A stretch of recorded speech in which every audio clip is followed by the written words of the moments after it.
seminário, né? Pessoal, então nós temos mais o seminário, que é da apresentação das melhorias, tá? Vocês lembram o valor? Senão eu olho lá no plano. Eu anotei no meu caderno, é 2 pontos. É 2? Aham. Deixa eu olhar lá no nosso plano. Mas está lá no plano de ensino, mas, né? Então, vamos ver a nossa nota aqui. Pessoal, na semana que vem, eu vou fazer a revisão para a prova, tá? Que daí logo já vem a prova. Então, a próxima aula é revisão.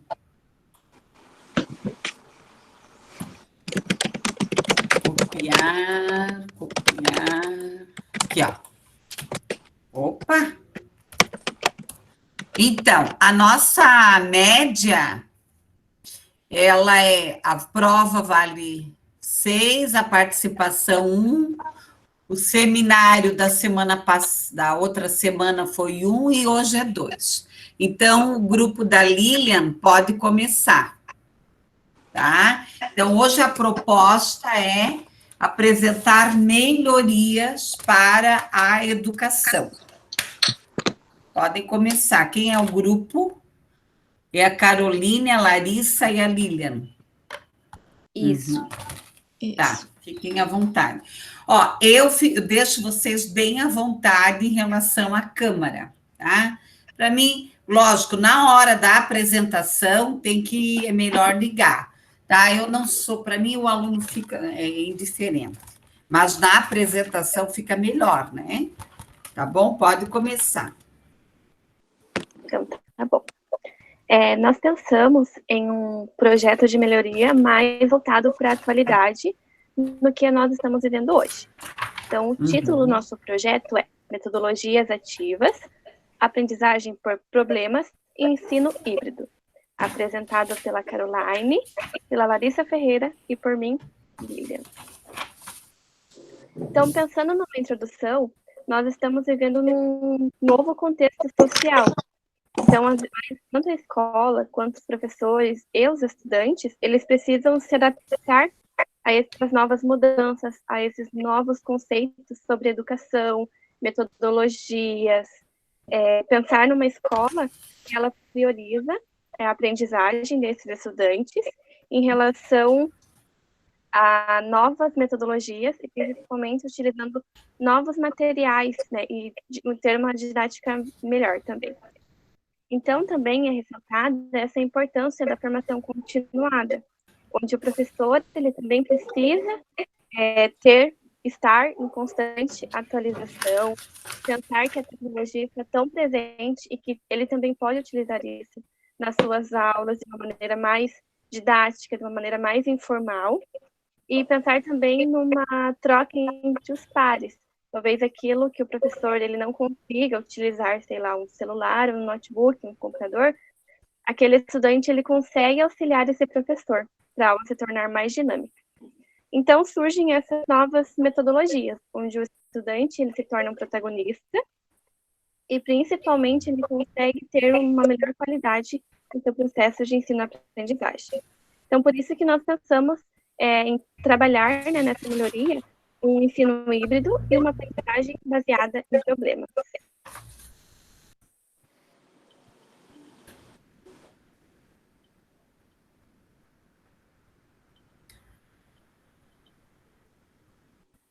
O nosso objetivo geral ele ficou como discutir a aprendizagem baseada em problemas e o ensino híbrido podem contribuir para a melhoria do ensino. E como o ensino, né, pode contribuir. Então, agora eu vou falar um pouco dos objetivos específicos, que é compreender como desenvolve-se o ensino baseado em problemas e o ensino híbrido, analisar como aplicar as metodologias em sala e analisar a diferença entre ensino híbrido e a aprendizagem baseada em problemas.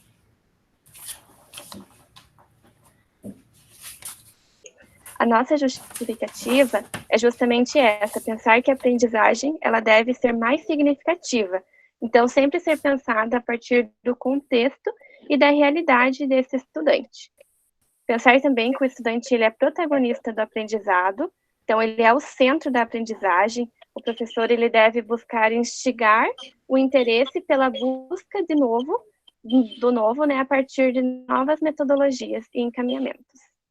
E sempre pensar também que a educação ela caminha junto com a sociedade. Então, a gente precisa pensar que a educação também está em constante mudança, assim como a escola ela precisa estar apta e aprender também a sempre inovar suas práticas.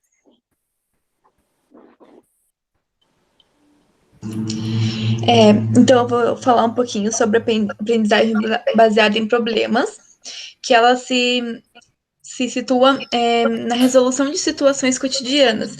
Então, através os professores trazem uma problemática, e onde, a partir dessas problemáticas, são abordados os conteúdos, e os estudantes podem estar usando esses conteúdos em sua prática. Então, essa metodologia vem para trazer benefícios estimular a proatividade e o aprimoramento pessoal das estudantes por meio de discussões interdisciplinares, onde ela mescla os princípios básicos da educação, ou seja, ela traz a mescla de teoria e prática, onde a teoria é aplicada na resolução dos problemas na prática. Então, ela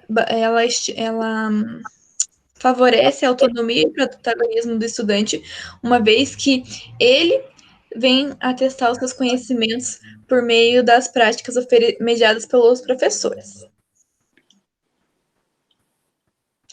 Então, na prática, ele possui um tema central, por exemplo, os rios de uma determinada cidade, enfim. E então, a partir disso, os professores vão vir abordando em seus conteúdos que possam vir auxiliar os estudantes na resolução desse tema, do problema que foi gerado a partir desse tema. Então, o professor vem trabalhando como um guia nesse processo, onde ele vem intermediando os conteúdos para que possam auxiliar nessa caminhada dos estudantes e para que no final desse período proposto eles possam trazer um resultado final. Então, esse ensino ele se torna muito democrático, uma vez que ele permite que ele acolhe as diversas linguagens das estudantes e cada um pode aplicar o que sabe de sua maneira. Então, ele vem trazendo essa mescla, onde ele vem trazendo a junção de problema vezes conteúdo, de maneira gradual.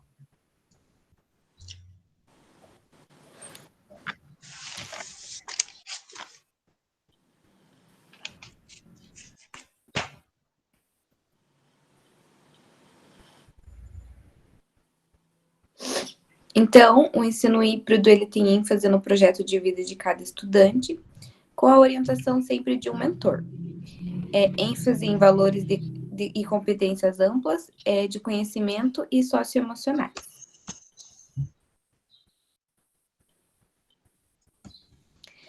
Deve haver um equilíbrio entre as aprendizagens pessoal e grupal, um respeito ao ritmo e estilo de aprendizagem de cada estudante, um combinado com metodologias ativas grupais, que são desafios, projetos, jogos significativos, sem disciplinas, com integração de tempos, espaços e tecnologias digitais. E o currículo deve ser sempre flexível.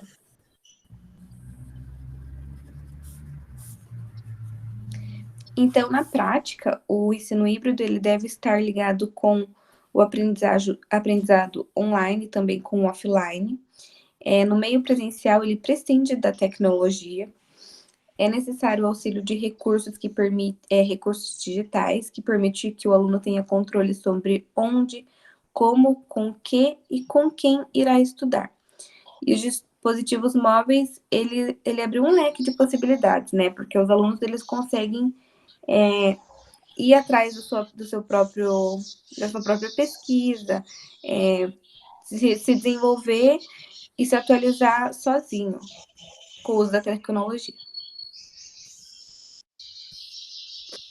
Ele pode ser aplicado em sala de aula personalizando o ensino, E também é necessário que o estudante ele seja colocado em várias situações de aprendizagem.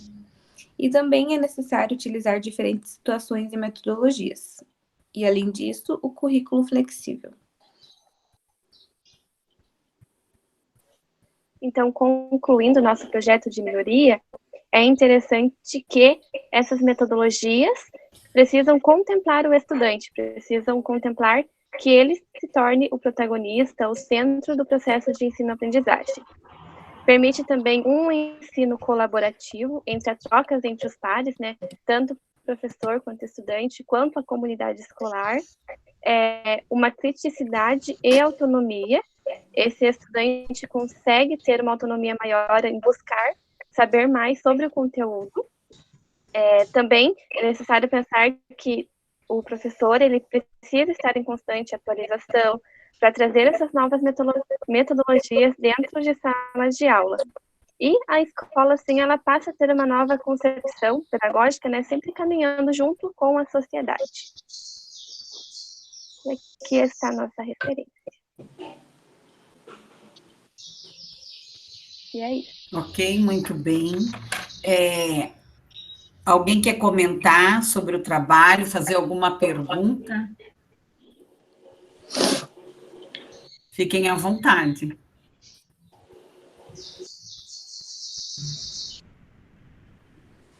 Quem gostaria de perguntar? O que vocês acharam do trabalho?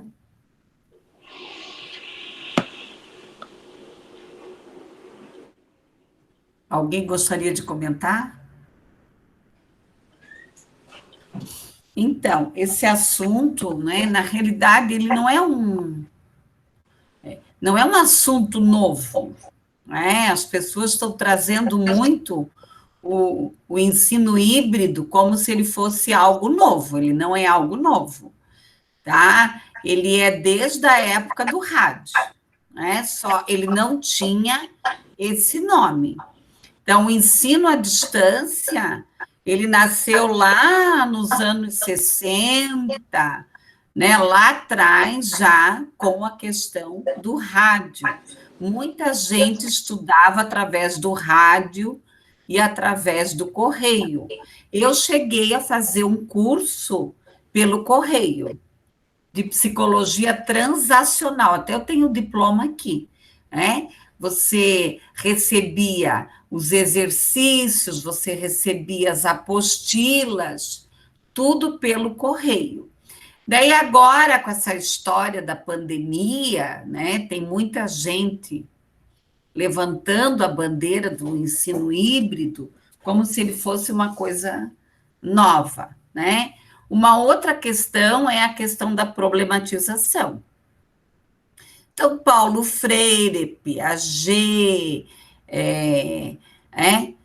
principalmente Piaget, sempre trouxe a questão da educação através da problematização, de você não dar uma resposta para o estudante, mas você fazer esse estudante pensar, tá?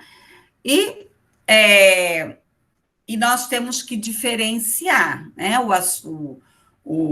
a educação presencial, a educação semipresencial, a educação presencial, a educação remota e o ensino híbrido, tá? Então, existem aí algumas diferenças dentro dessas modalidades, tá? E o curso, né, o EAD, ele é 100% EAD, tá? O semipresencial, você vai ter lá uma parte da aula vai ser presencial, a outra vai ser EAD, Então, tá, né, com a questão da pandemia, nós estamos aí no ensino remoto. O que é o ensino remoto, né? São aulas ao vivo, são lives, né, exercícios, discussões, debates, e mais o material que é encaminhado, que era feito no presencial assim, o professor encaminhava o material e depois ministrava as suas aulas presencialmente, tá? Então, assim, ó, em relação ao trabalho, muito bom a questão dos slides, da fundamentação teórica. Agora, só uma questão, não dá para ler slides, gente. Você até pode estar lendo o slide, você lê, mas você tem que explicar ele, né? Vocês já estão aí no 7º e se formando, né? Encerrando o ciclo acadêmico de vocês, como graduadas em graduação de pedagogia, tá? Mas não dá, né? Tem que explicar o slide, ok? Mas, no geral, o trabalho foi excelente, né? E a nota de vocês é 2, mas tomem cuidado com isso. Daqui a pouco vocês vão para uma banca, né? E eu vou falar para vocês, lamentavelmente, com a situação do mercado hoje, o mundo global, não vamos falar só a nível de Brasil, hoje nós concorremos num concurso com pessoas que têm doutorado, pós-doutorado, mestrado, Os últimos concursos aí para professor, muita gente, há anos atrás, quem tinha mestrado e doutorado ia fazer um concurso para trabalhar numa universidade federal. Hoje já não, né? Hoje as pessoas vão fazer concurso para trabalhar em educação básica. Acabou o tempo de que a educação básica era da professorinha que fazia magistério. Então, nós temos que ficar esperta aí, tá bom? Mas excelente o trabalho, é um assunto que tem que ser discutido, tem que tomar cuidado, porque está uma salada de frutas. Tem professores não entendendo, diretores de escolas, secretários municipais, tem muita gente não entendendo essa questão. Eu acho que a pandemia ela tem um lado negro, tá? Mas ela tem um lado muito bom, até para as escolas verem, porque realmente o professor que realmente é bom, que é comprometido, tá? Esse que é bom, que é comprometido, para ele é indiferente. Se ele vai dar aula debaixo de uma árvore, se ele vai dar aula aqui, se ele vai dar aula acolá, Agora, o professor que não tem comprometimento, daí pode ser híbrido, pode ser o melhor data show, pode ser o melhor tudo.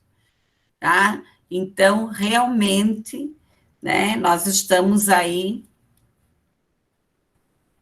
com um problema bem sério no Brasil, porque o professor não quer voltar a trabalhar, mas ele está na praia.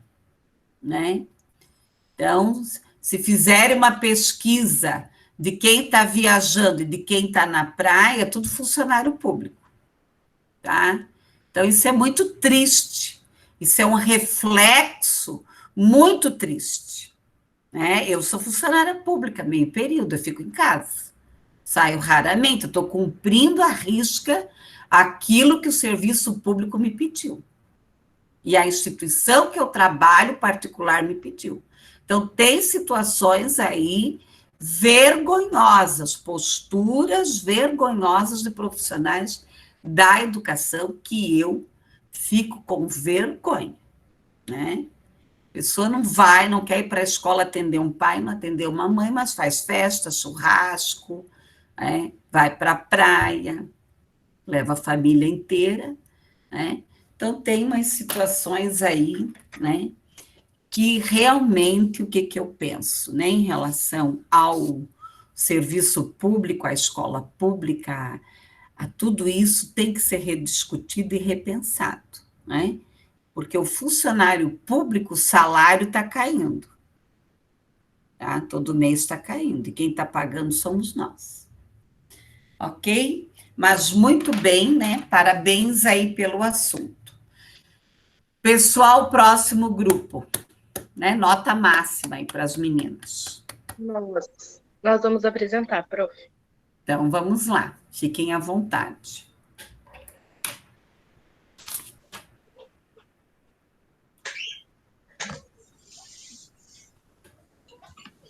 É a Jéssica, quem é? É a Luane? É a Jéssica, a Luane, a Jana e a Larissa. É Larissa do quê? Larissa Manuela. Manoela. Tá.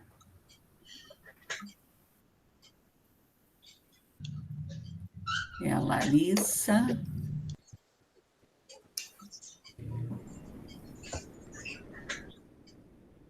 Apareceu?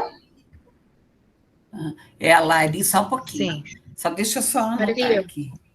A Janaína Costa. Deixa lá no primeiro slide, só um pouquinho. Jéssica Bonato. Larissa Manoeli.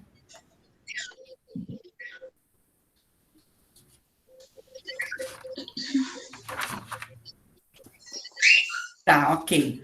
Podem falar.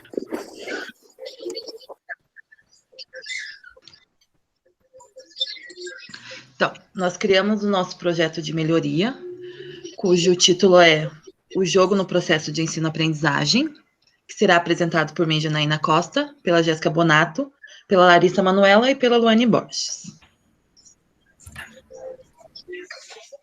Então, nós tivemos como base para esse projeto de melhoria o último artigo apresentado, que é no Fascínio do Jogo, A Alegria de Aprender, de Miranda. Então, nós pensamos como trabalhar esse artigo, os jogos, para a formação dos professores, né? Então, esse projeto foi elaborado para que os professores tenham noção de espaço, de tempo, de como trabalhar os jogos em sala de aula, sempre entendendo a relevância de uma formação continuada para esses docentes, né? E entendendo a relevância de sempre partir dos conhecimentos prévios dos estudantes para a elaboração. Então, nós gostaríamos de apresentar e levar uma reflexão desses professores sobre a relevância desses jogos e como ele pode ser um grande aliado em sua prática dentro de sala de aula. Então, o docente necessita compreender a relevância desses jogos, então, assim, criando metodologias lúdicas, inovadoras e atrativas para os estudantes. Então, portanto, compreende-se assim a importância desse projeto, a qualidade e efetividade da formação desses docentes, desses professores. Então, o objetivo geral do nosso projeto é trazer essa apresentação aos professores, né, da importância dos jogos que ele faz dentro da sala de aula, no seu ensino-aprendizagem, visando a compreensão dos mesmos, dos professores, educadores, nas aplicações de sala de aula, que eles precisam ter essa noção da importância de trabalhar com jogos e o quanto isso favorece o ensino-aprendizagem.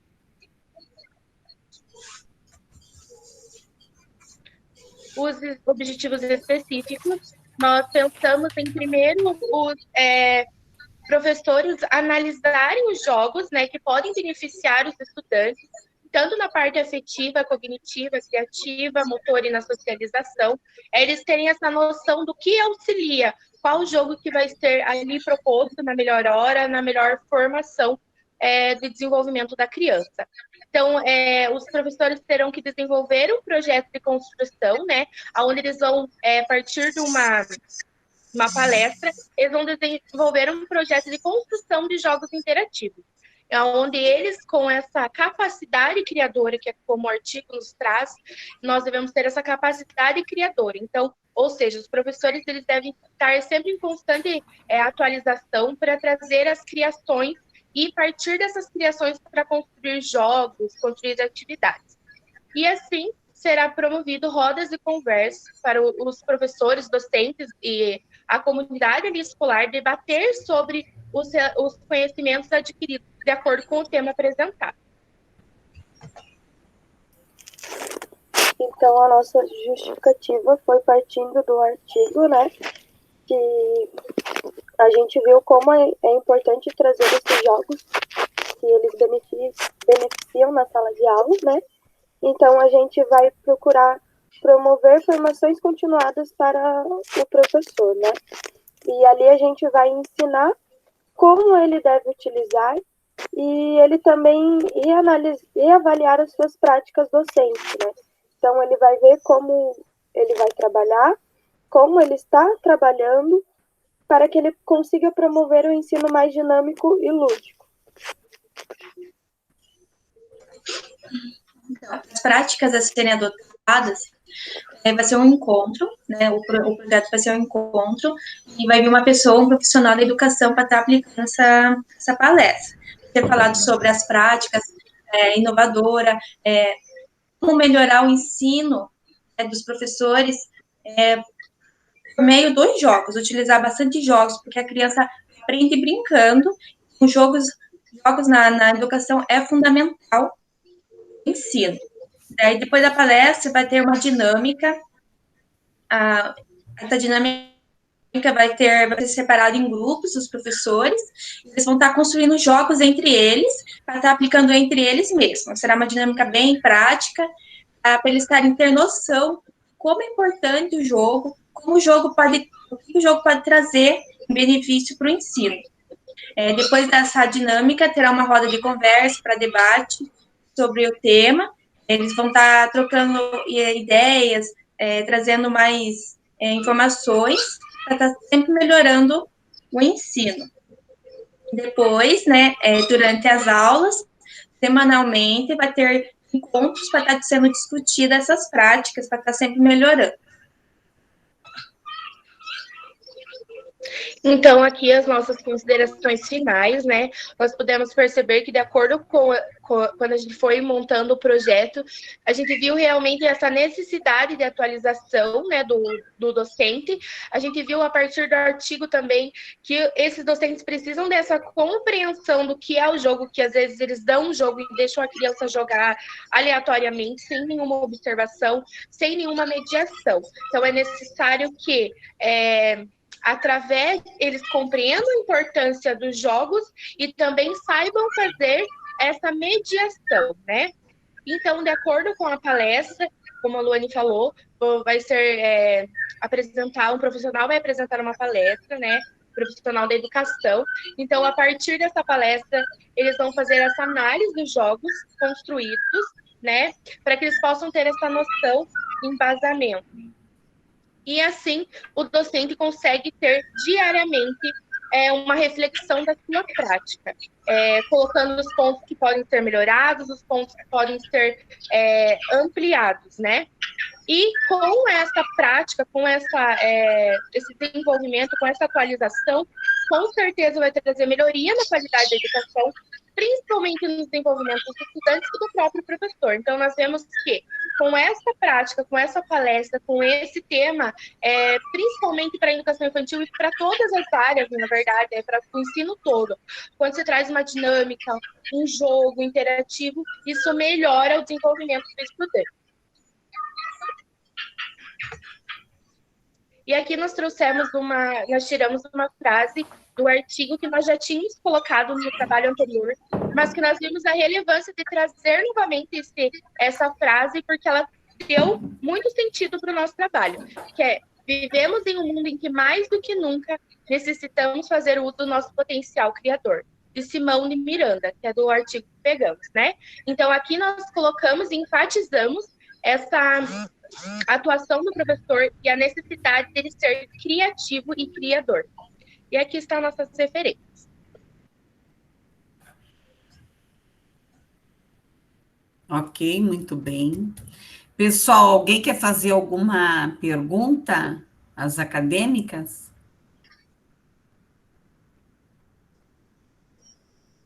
O que vocês acharam do trabalho?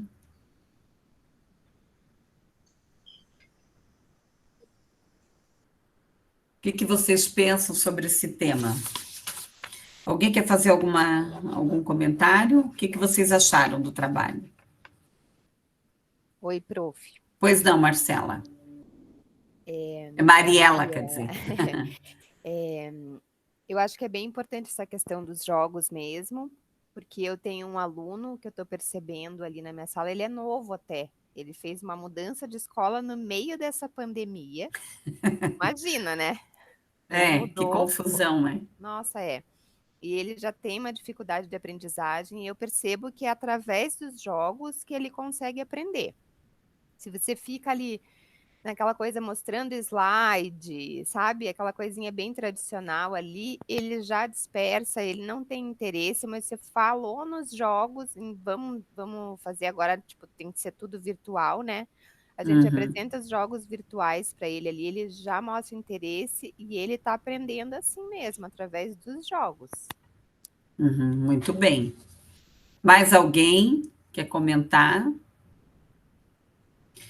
Pessoal, então, assim, essa questão dos jogos também é algo muito antigo, né? Lá os primatas, né, eles já jogavam, né? Quem já estudou a história sobre os jogos, e é uma discussão ampla, né? Se você entrar no YouTube, buscar artigo e pesquisa, tem muita gente que escreve, fala sobre os jogos, tá? Mas assim, ó,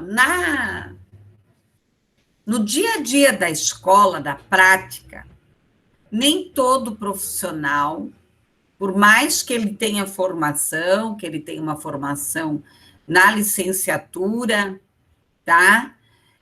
Realmente ele sabe usar os jogos, tá? Eu já perpassei por muitos CMEs, muitas escolas infantis. Nós que trabalhamos com a questão da inclusão, nós que trabalhamos junto com a questão da inclusão dos estudantes que têm deficiência, que têm transtorno, que têm dificuldade de aprendizagem, nós percebemos que o jogo é uma excelente estratégia, tá? E eu estou ministrando um curso de autismo com uma colega que trabalha na área de tecnologia, e é muito interessante a maneira como ela coloca, né? Então, ela trabalha com as estudantes de pedagogia e ela ensina como que as estudantes de pedagogia, elas podem montar uma atividade, não esses joguinhos prontos que tem aí, né? Mas você tem lá um estudante X, você vai fazer um estudo com ele, com a mãe dele, com a família, e daí você vai montar, você monta jogos, e não é difícil, tá? E não é difícil. Então, quando eu coloco que as disciplinas dentro, a grade curricular da pedagogia, ela tem que trazer essa questão do pensamento filosófico, da formação humana, mas ela tem que dar a prática, tá? O dia que eu vi uma das alunas, que ela montou um jogo para um estudante autista, e a mãe aplicou em casa, eu juro para vocês que eu chorei. Eu chorei, por quê? Então, e essa minha colega, Fernanda, ela coloca, ela diz, Edi, quando eu chego e faço essa proposta para as acadêmicas, elas têm resistência, elas acham que elas não vão dar conta, elas não querem mexer no computador, porque tem professor aí que não quer. Nós estamos com um problema aí com uma professora, não na Uniandrade, mas que trabalha com criança, né? Que não quer gravar um videozinho. Quando eu baixo, eu gravo muita aulinha, aula, né? Aula curtinha, tá? Aula curtinha. E assim, ó, né? O que eu vejo? O que eu vejo aqui, né? Por exemplo, ele assistindo a minha aula, e ele é super comprometido, ele fica assim, ó, rindo. Lindo, ele fala para mim, linda. Então, é isso, tá? Eu, infelizmente, eu não sei montar joguinho, né? Mas eu quero aprender. Agora, eu estou estudando, inclusive, a Fernanda está me ajudando muito. Eu quero aprender. Então, eu tenho um estudante lá na sala.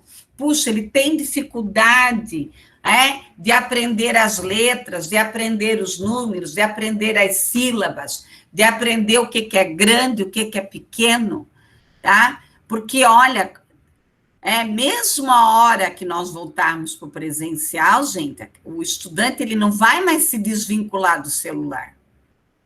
Não interessa mais a faixa etária. Não interessa mais a faixa etária. Então, como? Outra coisa. Existem os jogos comprados, temos, mas quanta coisa que dá para fazer? Com material reciclado, com material de sucata. Eu vejo o professor de educação física, ele é uma figura, o professor de educação física que trabalha comigo à tarde. Às vezes ele é meio assim, sabe? Mas ele faz umas atividades com grampo de roupa, com lata, com garrafa, com tapete, tudo com os objetos que as mães têm em casa. Isso é o quê? Isso é o jogo? É o jogo. Então, nós temos que transcender, ver qual é o centro de interesse daquele estudante e trabalhar diferencialmente. Mas o professor precisa entender. Não é pegar um jogo e dar lá e te vira. Pegar uma caixinha de jogo de memória e jogar para ele. Quando eu trabalhava de corregente, há muitos anos atrás, na prefeitura nós tínhamos muito jogo de memória e dominó, tá? Faz muitos anos isso. Eu cansava de chegar com um estudante de 4º ano, 3º ano, ele não sabia jogar um jogo de memória, ele não sabia jogar um dominó de figurinha. Então, o jogo, ele tem que ter uma sequência, ele tem que ter um porquê. Lógico, você pode trabalhar aquele momento, você dá lá o jogo, deixa ele explorar, deixa a cheirar, colocar na boca. Eu fui agora comprar um presente para o Dia das Crianças, e eu tenho uma que ela joga tudo, bate na cabeça de alguém, ou põe na boca, tudo ela põe na boca primeiro ela morde. Então, você tem que cuidar, com tudo isso. Tá? Mas excelente o trabalho de vocês. A única coisa que eu mudaria, ao invés de eu usar o termo palestra, eu usaria ou oficina, ou workshop, tá? Porque, na realidade, está mais para oficina, tá? Porque palestra está muito relacionada assim, o professor vai lá e fala, né? Tá? Então, eu só mudaria isso. E assim, às vezes o professor fala, eu vou fazer oficina de jogos. Mas ele não sabe. Na realidade, ele acha que ele sabe. E é bem isso, como a nossa colega colocou aqui de um estudante que tem dificuldade de aprendizagem. Com um autista, eu vou encher a mesa de jogo? Não, às vezes você começa com uma peça, tá? Depois você coloca, lá onde eu trabalho, nós temos uns quebra-cabeça de madeira muito bom. Eu adoro trabalhar com madeira, tá? Então, 2 peças só. Então, você vai começar só com 2 peças. Aí, depois tem a sequência, até 10 peças. Um dia você trabalha com 2, ele deu conta, você vai para 3. E quanta coisa, pessoal, que dá para confeccionar. Eu já dei muita oficina de produção de jogos, tá? Muita oficina em várias cidades aqui do Paraná, de Santa Catarina, para professores, né? Então, você vai contar uma história. Você pode contar uma história com um objeto de sucata, né? Com várias tampinhas. Com tampinha você pode contar uma história? Pode, tá? Então, é isso aí, meninas. Muito bom, excelente, né? Eu já conheci várias professoras que trabalham em sala de recursos de aprendizagem e elas utilizam só jogos, né? E elas têm muito sucesso com os estudantes aí que têm hiperatividade, déficit de atenção, dislexia, dislalia, descalculia. Tem uma fono, a Márcia Carvalho, que é muito famosa aqui em Curitiba. Ela é excelente, ela só trabalha com jogos, ela só trabalha com jogos de madeira, tá? Então, tem muita coisa aí. Ok, pessoal? Muito bem, né? Nota máxima também. Parabéns aí para as meninas. Ok? Próximo grupo. Seremos nós. Uhum. É a Marcela. Mariela e Jéssica Caldas.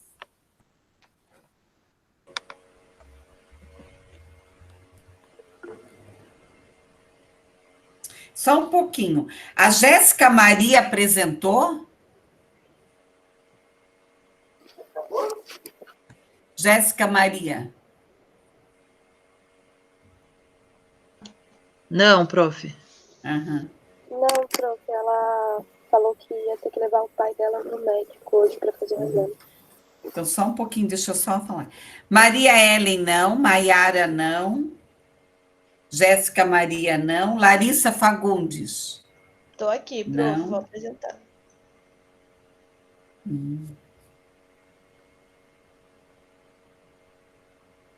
Larissa Fagundes, só, senão eu me perco. Lilian.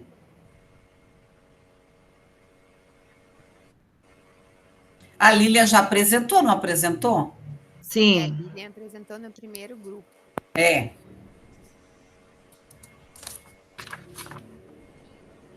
Mariela.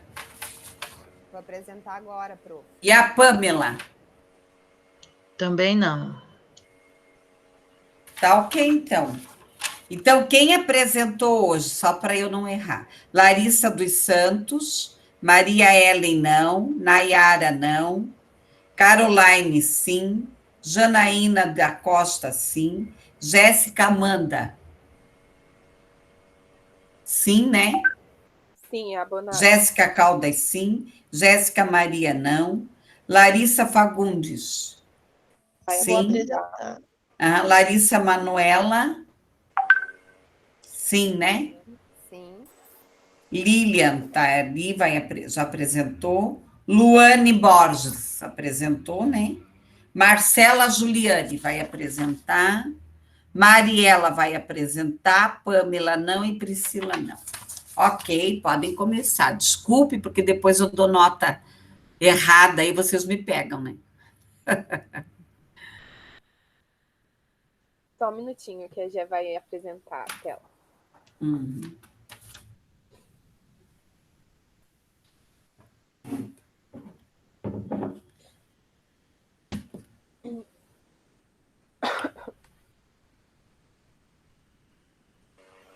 Tá aparecendo, pessoal? Tá Não. aparecendo a tela, mas o PowerPoint ainda não, Gé. Tá. Agora sim, né?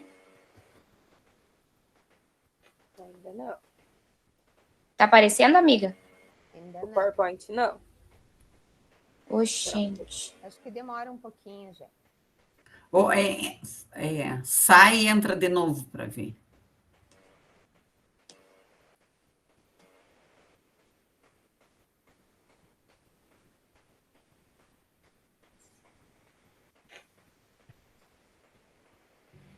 E agora? Agora deu. Uhum.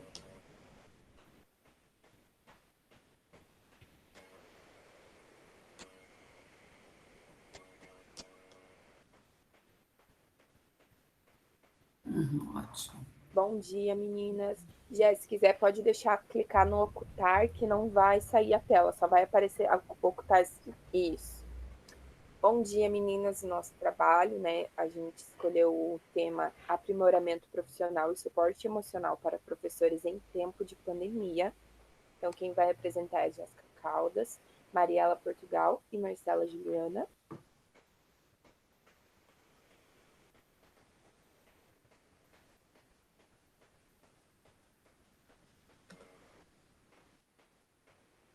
E os nossos objetivos, o objetivo geral foi pensar em soluções, né, tanto suporte técnico quanto emocional, no momento de pandemia que a gente está vivendo. Então, seja o suporte técnico ou emocional dos professores, né, a gente pensou, então vamos pensar no projeto de melhoria quanto a esse objetivo, né? Então, vamos apresentar uma melhoria do suporte emocional, para a parte técnica que o professor está vivenciando, né, que é algo novo, está começando a não ser mais tão novo, mas ainda é recente, né? Então, a gente selecionou esse objetivo geral. E o específico os específicos, né, ficaram analisar quais são os desafios dos professores em tempo de pandemia. Então, o que eles estão enfrentando? Será que é o problema quanto eu não sei desenvolver uma aula, eu não sei fazer uso da ferramenta digital, eu estou com um problema emocional, eu não estou conseguindo organizar minha rotina. Qual será que é, né?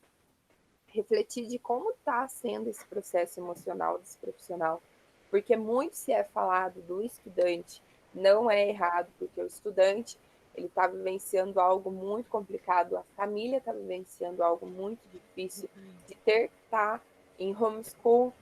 Os pais não sabem lidar com isso, né? Eles estão começando a passar por esse processo agora. Os estudantes, eles sempre tiveram aulas na escola e não em casa, então para eles realmente é algo complicado. Porém, o professor, ele tem que se adaptar a N fatores. E o emocional desse professor, ele tem ficado bem abalado. Então, a gente quis ressaltar isso nesse trabalho, sabe? Nesse projeto de melhoria. Visando isso, visando o profissional, o professor, que às vezes é deixado de lado nessa pandemia quanto a observar ele, né? Então, a gente vai refletir um pouco sobre isso e propor soluções para esses desafios. Como eu já estava, né, compartilhando um pouquinho, então a gente escolheu esse tema visando isso, visando o fato do cenário atual, o fato que várias áreas do mercado de trabalho, elas foram afetadas, elas estão sendo afetadas, eles estão se reinventando ainda, eles estão buscando como resolver grande parte do problema. E a escola é um desses locais que estão tentando se adaptar, estão tentando buscar melhorias, estão fazendo de tudo para resolver o problema grandão que é a pandemia e como atuar neste cenário. Então, a gente escolheu por este motivo. E também porque, né, como eu citei, muito se é ouvido falar sobre o estudante. A gente escuta muito sobre, o estudante, ele precisa atuar, ele precisa aprender dessa forma, a gente precisa desenvolver metodologias para o estudante desse jeito, mas e o professor, né? Como que ele está recebendo informações necessárias para atuar? O professor, ele está sendo orientado, eu entendo que a coordenação, ela não tem um suporte, ela não tem formação para desenvolver um trabalho psicológico, mas os coordenadores e a gestão, ela precisa olhar isso também, sabe? Ela precisa ver que o professor, ele é um ser humano como qualquer outro e ele tem problemas familiares, eles podem estar passando por problemas de familiares estarem com Covid e outros problemas que estão afetando o emocional dele. Então, ele está ficando carregado, muitas vezes sobrecarregado quanto a muitos fatores. E aí, como que está sendo a escola quanto a isso? Será que a escola tem parado em um instante, conversado com esses professores? Como que está o teu emocional? Como que está o seu psicológico quanto a isso? Como você está, né? Então, a gente buscou para falar um pouquinho sobre isso e essa questão emocional. Essa foi a nossa justificativa. Então, eu vou falar agora um pouco, né, já pegando um gancho do que a Marcela estava falando aí, desses desafios que os professores eles estão enfrentando agora na pandemia. Mari, só um pouquinho, se você conseguir pegar teu microfone, ele tá um pouquinho baixinho. Tá baixo. Tá. Uhum. Tá. Então, eu vou falar sobre esses desafios, né, que os professores eles estão enfrentando agora na pandemia. Então, como é que começou lá? Eles já tiveram que se adaptar, né? As aulas que eles davam presenciais, eles tiveram que passar para o formato online. Então, tudo isso passou por uma transformação no processo de ensino. Então, eles estão tendo que fazer essa adaptação, né, de como eles davam aula presencial para eles conseguirem continuar rendendo e mantendo esse foco com os alunos na aprendizagem no formato online agora. Eles também estão passando por um desafio na rotina deles, como a Marcela estava falando, por exemplo. Nós, professores, a gente também está com a família em casa, então a gente também tem, né, muitos de nós temos os filhos também em casa, a gente também está passando por uma rotina que está tendo que atender filho, cuidar da casa, ao mesmo tempo tem que achar um cantinho ali em casa para conseguir dar as aulas, né? Então, essa mudança na rotina do professor também, do seu dia a dia, né? Ele está passando por um período também de desafios e incertezas, pois muitos, né, a gente sabe que acabaram até perdendo emprego, porque algumas escolas tiveram que reduzir, né, o seu corpo docente por questão de salário e tudo isso. Então, muitos ainda não sabem nem como é que vai ser para frente, se vão continuar com seus empregos. E a dificuldade também de ficar distante dos alunos, né? Nem sempre é fácil a gente conseguir manter esse vínculo com os nossos alunos estando longe. Então, a gente tem que sempre estar se reinventando para conseguir manter esse vínculo, para conseguir continuar com esse processo de aprendizagem, de ensino-aprendizagem. Então, o emocional do professor, ele passou por rápidas mudanças, ele teve que ser adaptado de um dia para o outro. Então, isso tudo mexeu muito com o emocional dele, né? Um dia ele estava lá em sala de aula no presencial, na semana seguinte ele já teve que se reinventar. O alto nível de cobrança também que eles estão passando, que nós estamos passando, né? Porque, não sei, né? Mas a maioria relata que está trabalhando muito mais do que trabalhava quando era no presencial, né? E as frustrações diárias também, porque eu acredito que às vezes a gente se empenha de preparar uma aula, de dar essa aula online, mas às vezes as coisas não saem como a gente planeja, né? Essas aulas online às vezes não dá certo, a gente não consegue fazer com que funcione como a gente fazia no presencial. E também as dificuldades técnicas, que nem sempre todo mundo dispõe, né, de um computador legal que possa usar, de uma plataforma boa que possa aplicar suas aulas. Então, todos esses fatores estão mexendo com o emocional do professor.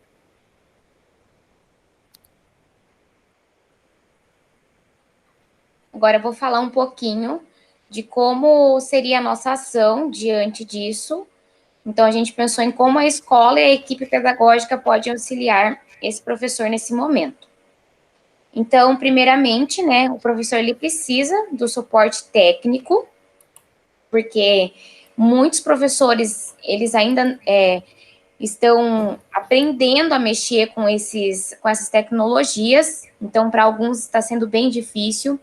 Então, dar esse suporte para o professor, às vezes a internet do professor não é boa, né? Eu acho que principalmente as escolas particulares, elas deveriam, porque elas estão cobrando, diminuindo o salário, mas elas não estão vendo que os professores estão trabalhando dentro de casa, tipo, tá aumentando a conta de luz, ele precisa de uma internet melhor, então ele precisa desse suporte técnico.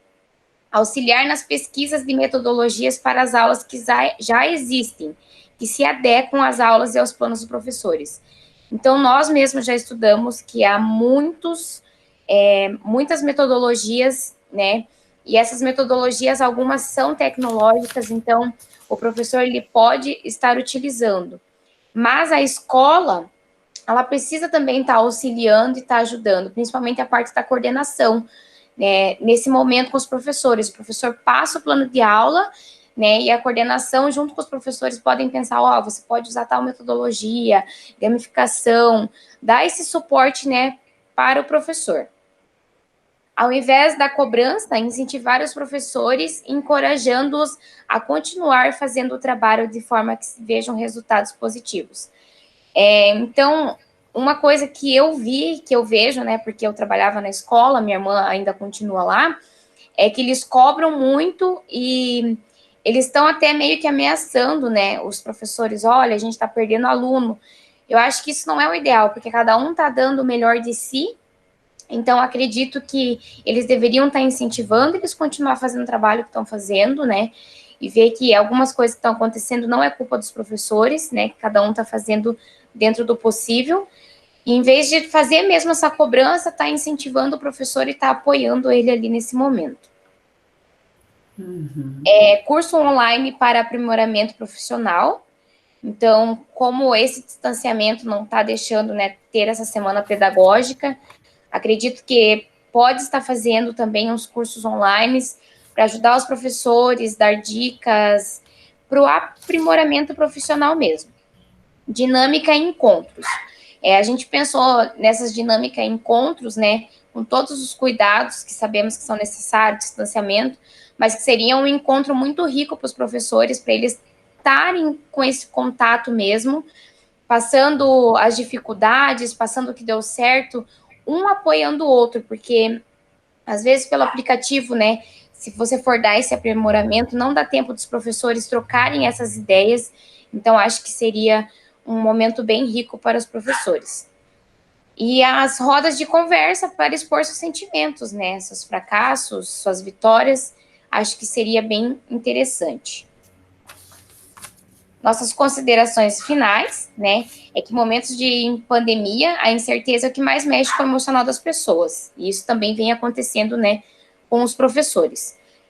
Então, cabe à escola e aos coordenadores darem todo o suporte que o professor necessita. Afinal, deve ser o papel da escola frente a todo esse acontecimento. Como a escola vem sendo o braço direito do professor e dando todo o suporte necessário, ele terá mais confiança nas mudanças e verá melhor os resultados. Aqui são nossas referências. Muito obrigada pela atenção. E se tiverem dúvidas, estamos à disposição. Pessoal, muito bom, né? Um tema bem relevante. Alguém quer fazer alguma pergunta, algum questionamento? O que vocês acharam do tema? O que vocês pensam sobre tudo isso?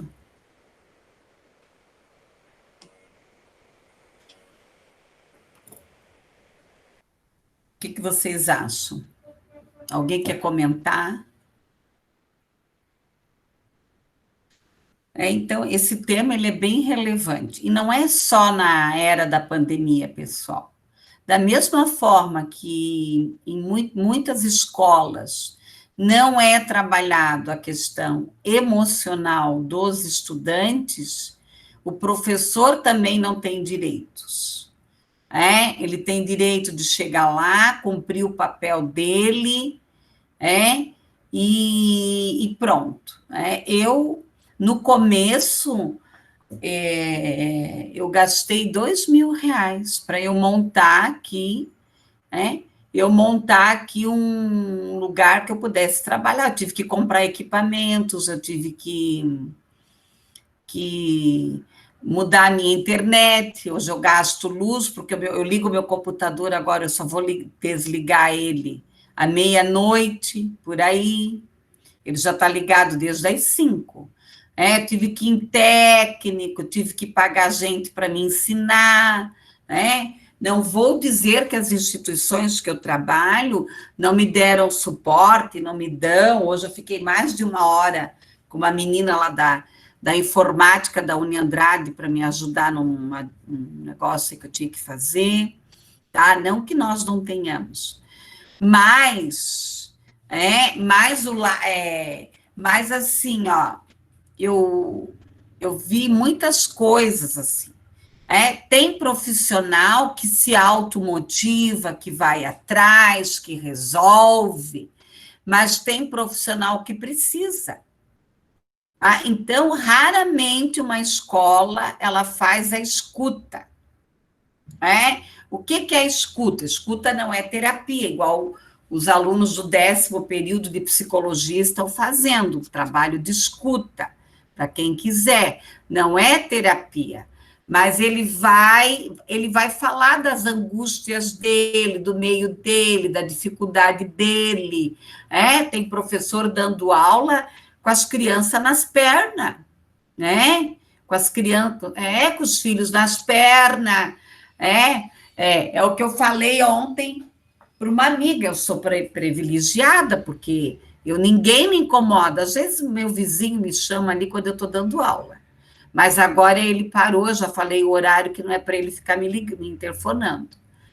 Mas, às vezes, ele precisa, ele mora sozinho, Então, realmente, poucas instituições pensaram e pensam no prejuízo. Por outro lado, também existe o profissional cara de pau, Esse eu já vi muitos por aí.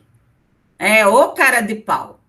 Como nós também temos estudantes, que infelizmente a gente não pode obrigar a assistir às lives, nada, que eu falo que é o estudante cara de pau também, Não manda um e-mail para a professora, não se justifica, e a gente fica aí nessa situação também de mãos atadas, que às vezes o acadêmico cobra da gente uma posição, Uma posição. Por isso que eu me preocupo com o ensino híbrido, Com o ensino híbrido nesse sentido. Então, mas tem muitos professores, aquele professor que realmente é comprometido, ele está sofrendo, porque não é fácil. Eu vejo, tem dia que eu posto a aula para eles, bomba. Tem dia que não aparece um, mas eu sei que as mães estão com problema, que elas trabalham, que elas estão ocupadas, que domingo elas vão postar, que sábado elas vão postar. Mas, gente, quando dá 5 horas da tarde, que eu vi que nenhuma mãe entrou, aquilo me dá sabe? Eu penso assim, o que será que eu fiz de errado? Mas eu também não posso obrigá-las. Elas têm filhos complicados. Eu tenho uma menina que, às vezes, ela tem problema, a outra tem problema, a mãe está com problema com o marido, uma série de coisas, tá? Então, é isso aí, Um tema excelente, relevante, eu acho que tem muita coisa aí para debater, para discutir, Excelente, parabéns para vocês, nota máxima, sem nenhum questionamento, E outra coisa, tem muita gente que acha que fazer a escuta de professor vai custar caro. Está cheio de acadêmico de psicologia precisando fazer estágio, Cheio, na PUC, aqui, tudo que é lugar. Então, podia fazer um convênio, alguma coisa, tá? Ou tá cheio de profissional hoje dando palestra gratuita, dando apoio gratuito, tá? Nós lançamos aí vários eventos agora gratuito, Mas as pessoas acham, que o mundo gira em torno de um cifrão. Nós sabemos que as instituições precisam de dinheiro, precisam do aluno, mas não é bem assim, não é jogar a carga em cima do professor, mas sim fazer um trabalho em equipe, Em equipe. E não é todo professor que tem essa autonomia de resolver as suas coisas, tá? Então, tem muita gente sofrendo aí, sim, muita gente. Tá, meninas? Parabéns pelo trabalho, excelente, ok? Eu acho que só tem mais uma acadêmica para apresentar, Eu acho que aconteceu alguma coisa com a Marcela. Marcela, Prof, acabou a bateria dela, daí caiu. tá bom. Depois, se ela quiser falar mais alguma coisa, tá? Pode começar. Tá bom.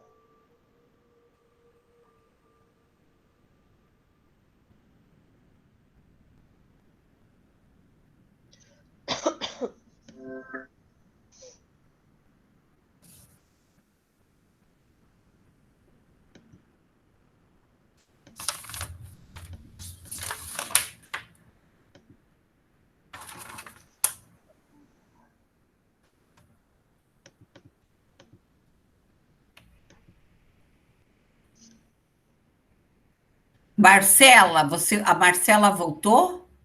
Marcela, você quer falar mais alguma coisa? Não, prof, fechou mesmo.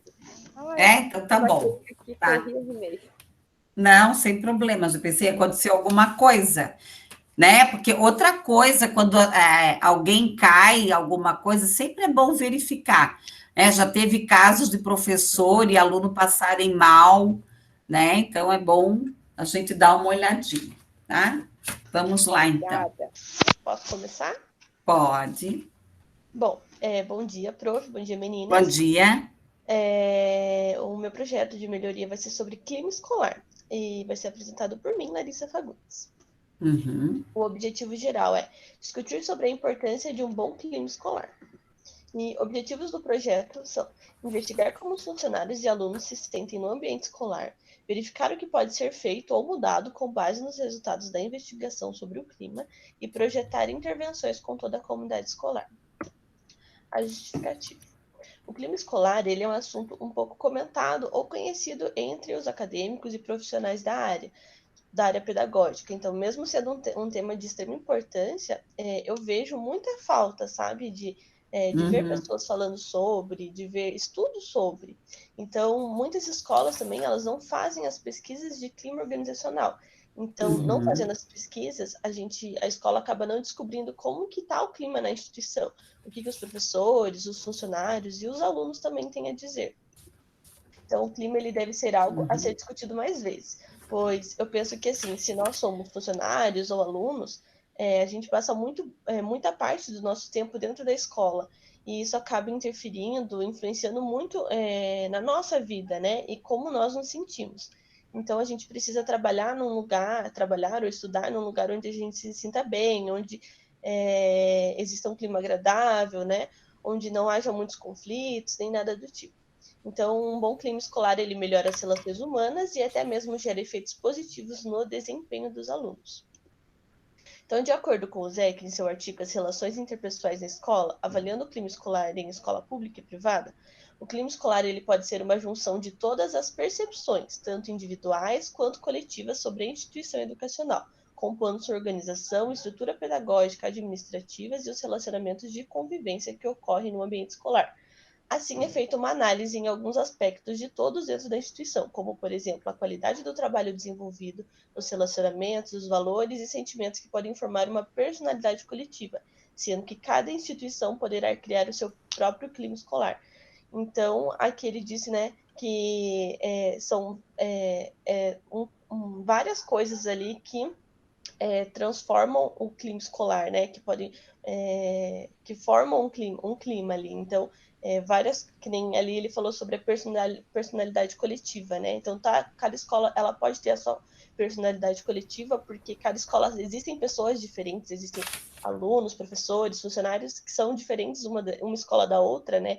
E cada pessoa tem um sentimento e tem, né, as suas próprias cada pessoa é diferente, então elas acabam tendo uma relação diferente das outras. Então, por isso, cada escola tem uma personalidade. E segundo os estudos de Vinha e seus colaboradores, inúmeras pesquisas mostram como não só as aprendizagens e os desempenhos escolares podem ser afetados pelo clima escolar, como também as relações sociais, como, por exemplo, a convivência, os conflitos, a violência, vandalismo, entre outros. Então, dessa maneira, há uma ligação entre o clima e o aparecimento de problemas comportamentais entre alunos e professores. Então, muitos alunos ali que sentem que eles não são ouvidos pela direção, pelos gestores, eles podem meio que se irritarem, e isso acabam praticando vandalismo, né, violência, e às vezes por não ser ouvidos as opiniões que eles têm sobre a escola, sobre o que pode ser mudado, às vezes entre os alunos e entre os professores há muitos conflitos, né, de pessoa para pessoa ali, né, digamos que conflitos pessoais até mesmo, né, então a escola deve saber também meio que como que ela pode ajudar com isso, né, porque é chato a gente trabalhar num lugar onde há um conflito entre você e uma outra pessoa, né, fica meio que um clima desagradável, então a escola deve saber também como descobrir isso e também trabalhar isso, né? Para que todos ali se gostem, para que todos, pelo menos, consigam conviver com um clima agradável ali, né? Então, as ações. Então, existem várias formas que a gente pode avaliar o clima escolar. Então, através de observações, entrevistas, grupos locais, questionários, entre vários. Então, nesse projeto, a gestão deverá entrevistar todas as turmas da escola, uma por vez, né? Para saber como elas estão, o que elas acham da escola, dos professores, dos funcionários, e o que elas queriam que fosse diferente. E também se há conflito entre os mesmos, que possam ser prejudiciais para um clima harmônico. Então, a gestão, né, vai entrevistar cada turma, né, uma de cada vez, e onde será, né, perguntado questionado sobre essas questões, onde os alunos terão voz para falar, né, sobre o que eles acham sobre essas questões. E daí o mesmo processo para os professores e funcionários, onde deverá ser realizado reuniões em pequenos grupos para ser discutidos os mesmos pontos, né? E talvez até mais pontos do que só esses, né? Porque daí os funcionários e professores às vezes têm mais pontos a serem discutidos do que só esses que eu comentei sobre os alunos. E daí, após analisar os resultados das entrevistas e reuniões, será verificado o que pode ser mudado e melhorado, assim organizando um projeto de intervenção com toda a comunidade escolar de acordo com as necessidades encontradas.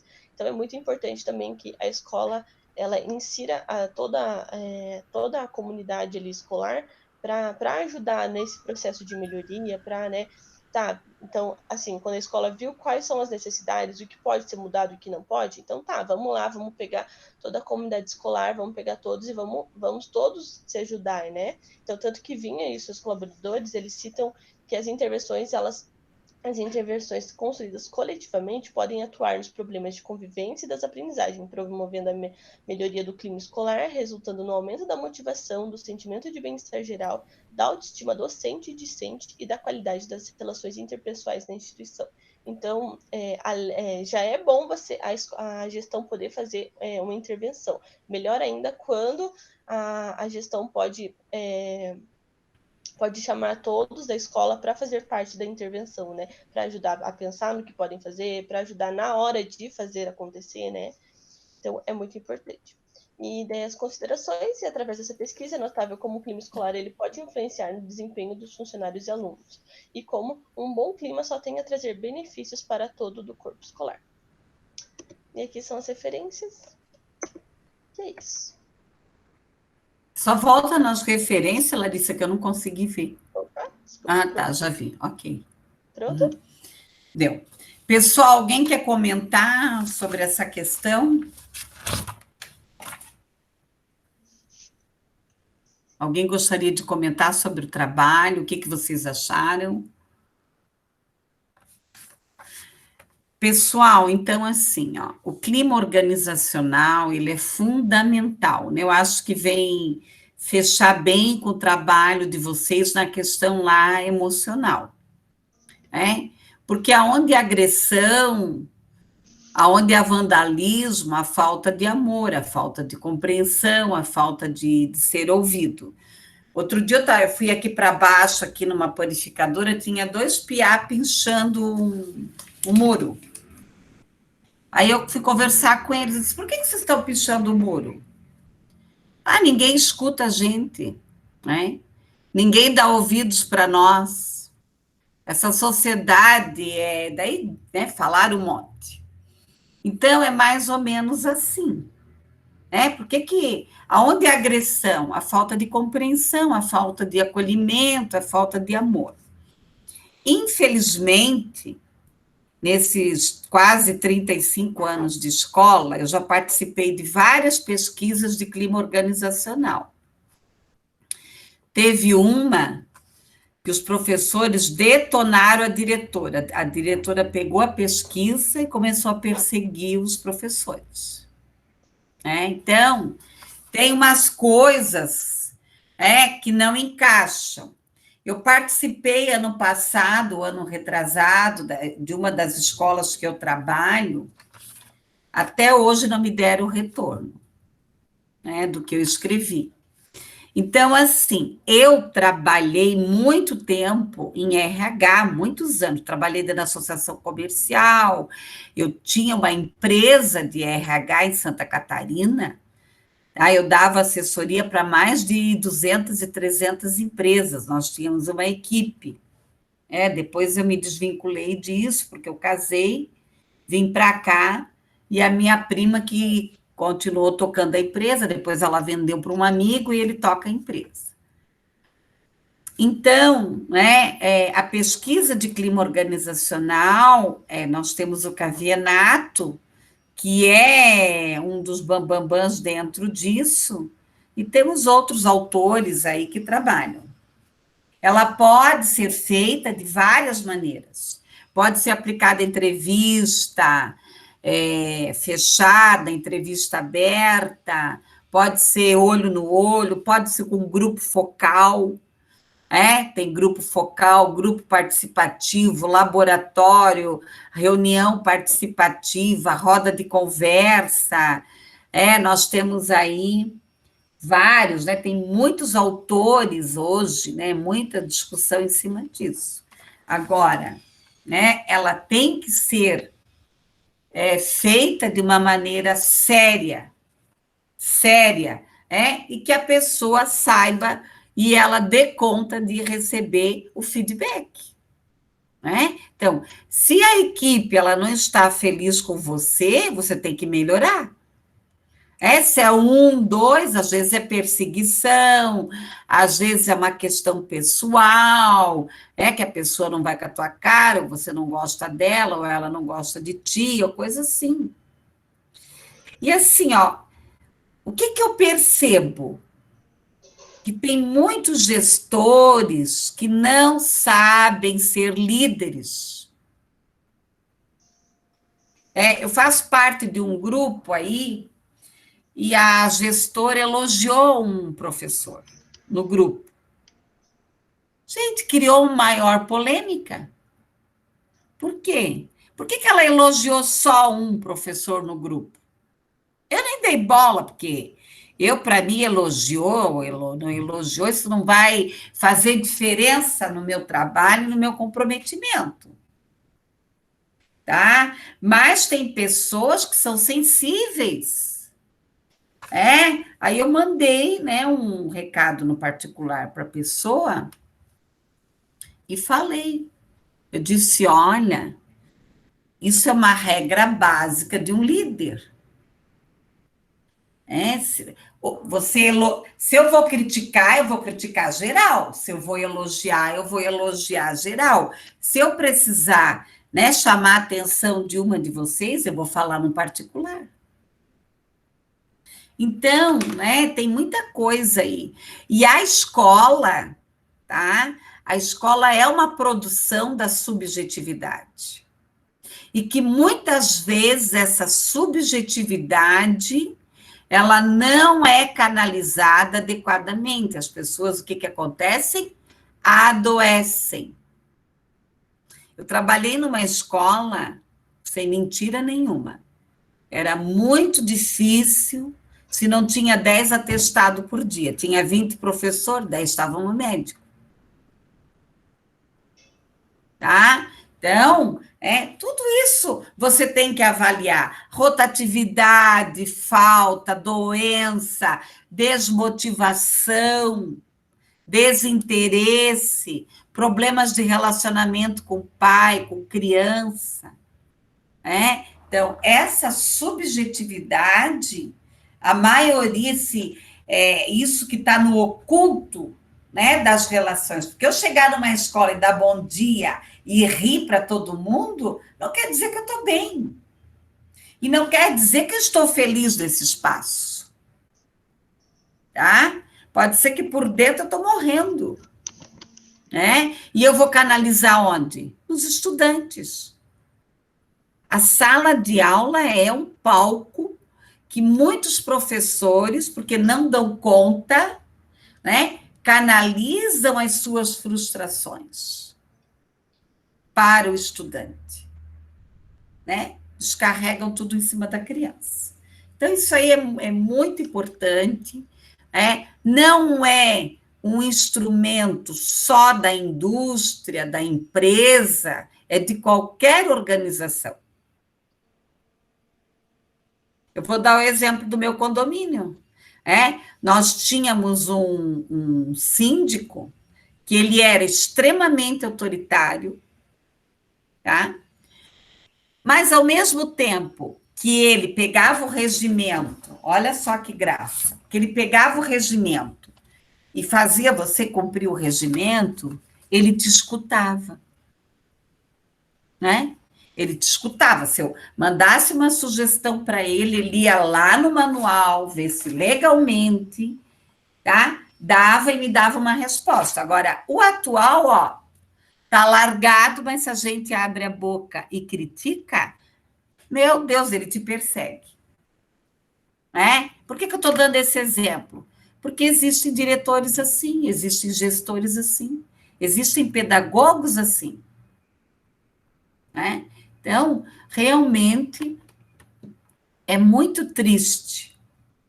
Eu gostava muito quando a Eleonora Fruit era secretária. Tá? Há muitos anos. A Eleonora, ela ia nas escolas. Ela não era secretária municipal da educação de mesa, de escrivaninha, de tirar foto e botar no Facebook. Ela não, acho que nem sei se ela tem Facebook hoje. Mas ela ia na escola. E eu nunca esqueço, um dia ela chegou numa escola, eu estava lá sentada, estava assim, ó, cansada, porque eu fazia mestrado e dava aula igual uma louca. Ela disse, professora, o que a senhora tem? Aí eu contei para ela. Contei, ela disse, eu quero que você vá lá no meu gabinete, eu vou te ajudar. Estava passando por uma situação bem complicada no meu mestrado. Então, e ela me ajudou muito. Se eu terminei o meu mestrado hoje, há muitos anos já, foi graças a Eleonora Fruit, porque ela, quer dizer, ela foi lá na escola, quer dizer, gente, ela era secretária municipal da educação, era uma professora, e ela dizia para nós, se você não está feliz na escola e não tem jeito, eu prefiro que você troque de escola. Mas eu quero ver os professores felizes. Então, pessoal, isso aí é muito sério. Todos os assuntos que vocês trouxeram aí são pertinentes. Bom, pessoal, então a tua nota é máxima, né, Larissa? Tá ok? Parabéns pelo teu tema. Tá? Isso é bem pertinente, existe todo um procedimento. Eu já trabalhei bastante com pesquisa de clima organizacional, tem que tomar muito cuidado, né? Mas é muito bom esse trabalho aí. Pessoal, vamos lá, então. Alguém quer comentar alguma coisa sobre os trabalhos? O que vocês acharam?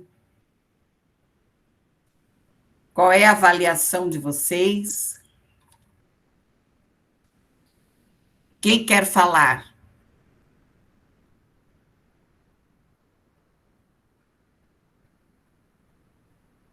Alguém quer comentar? O que vocês acharam dos trabalhos? Ninguém quer comentar? Pessoal, assim, ó, então, no geral, os trabalhos foram muito bons, parabéns, tá? Na próxima aula, nós vamos, então, fazer a revisão para a prova, ok?